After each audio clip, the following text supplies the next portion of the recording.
Hello everyone and welcome. In this lecture, we will take a basic introduction. I know that you know all the information in this lecture, but it is good to review your information. So, what we will learn in this lecture?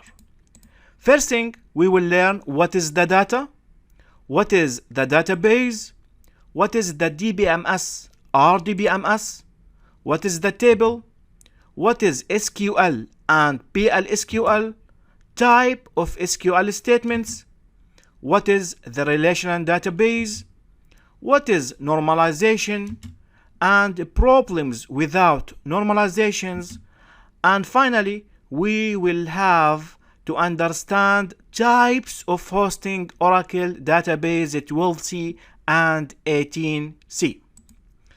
First thing, what is data? Data is facts or figures.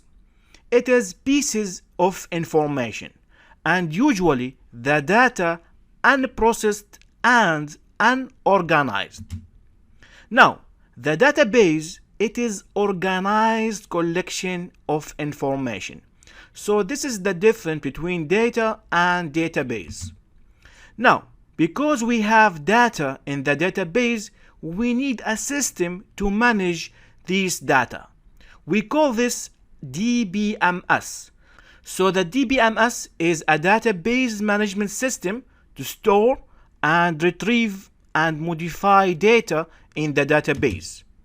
And because Oracle is a relational database, then we have something called RDBMS, which is Relational Database Management System.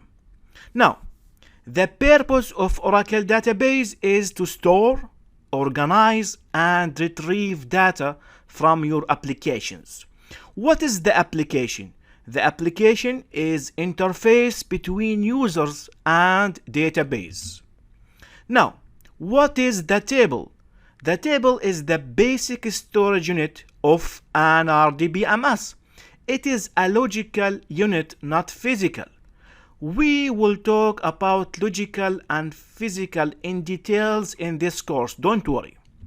Now, the table consists of rows and columns. For example, I have a table called departments.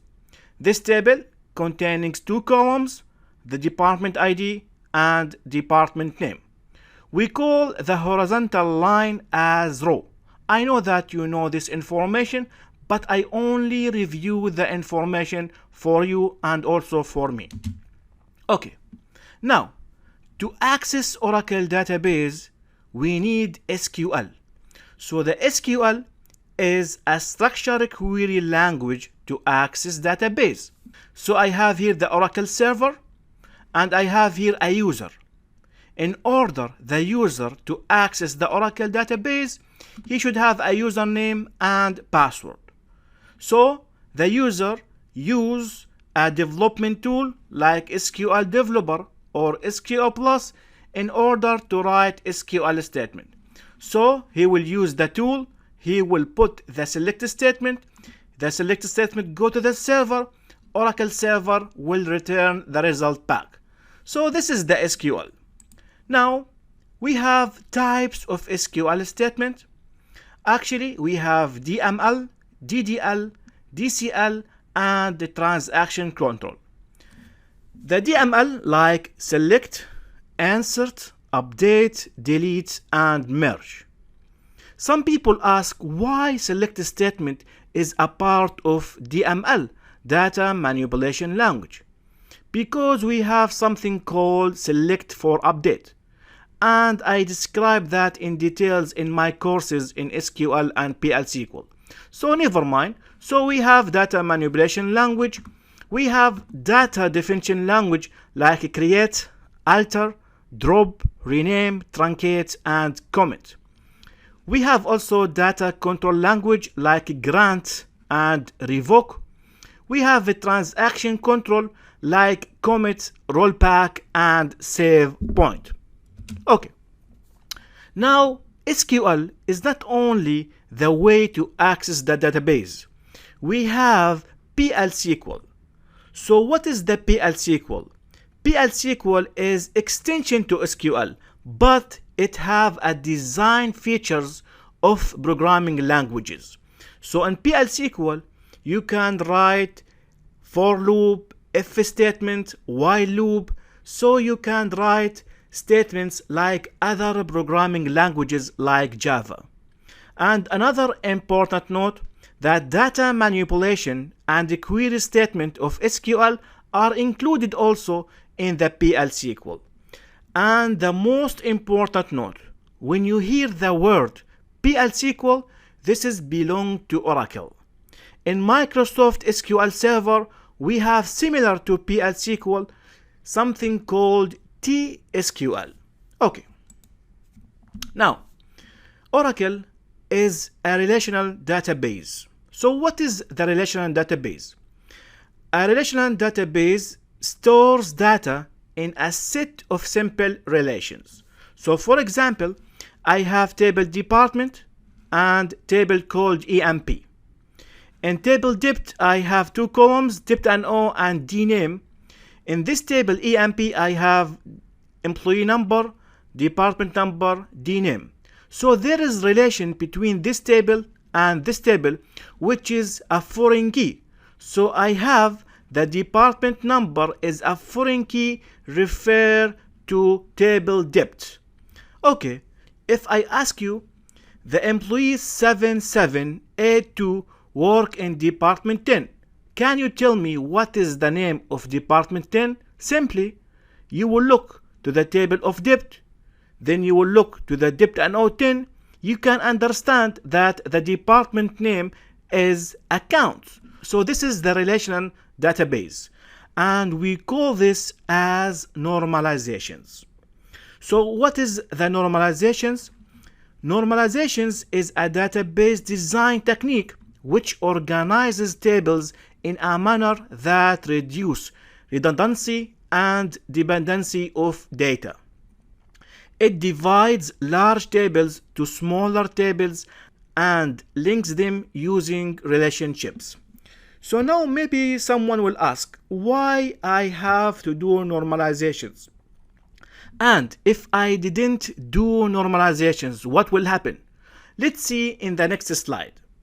So I have two examples. The first example without normalizations, and the next example is with normalizations.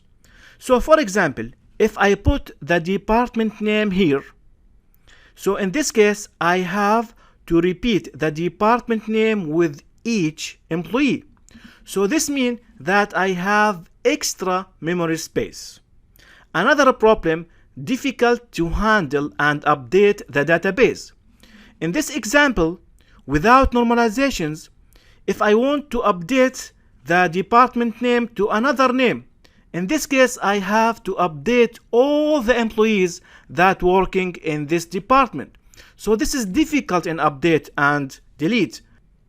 Another problem, data inconsistency. What is the meaning of this? Now in the first example, without normalizations, so I have the department name here that repeated with each employee. So suppose that I have a specific user entering information into this table. He entered the employee number 7782. He is working in department 10. The name of the employee, he put accounts as department name, but he entered it in small letter. He entered another employee working in the same department 10, but he entered accounts as capital letter. So I have here data inconsistency. So I cannot know what is the real name, because in the Oracle database it is case sensitive. So accounts small letter, not like accounts capital letter. So that's why normalizations is the best. So here if I want to change the department name, I only change it in table department with only one record. So that's it. So the problems without normalizations, extra memory space, difficult to handle and update the database, data inconsistency, and we have a lot of problems. Now, a very important note: in some cases we need denormalizations, and we use this technique for reporting purpose and for better performance. Okay, now the last important thing, we will talk about hosting Oracle database 12c and 18c. We have two options: on premises, and this means that the software installed in your own environment, your own server. The second method is cloud, so Oracle will host the database and all its components. Actually, most of the companies now using on-premises, some of companies now transfer to cloud, but in the future, believe me, most of companies will transfer to cloud. So this is the lecture of today. Thank you for listening, and see you in the next video.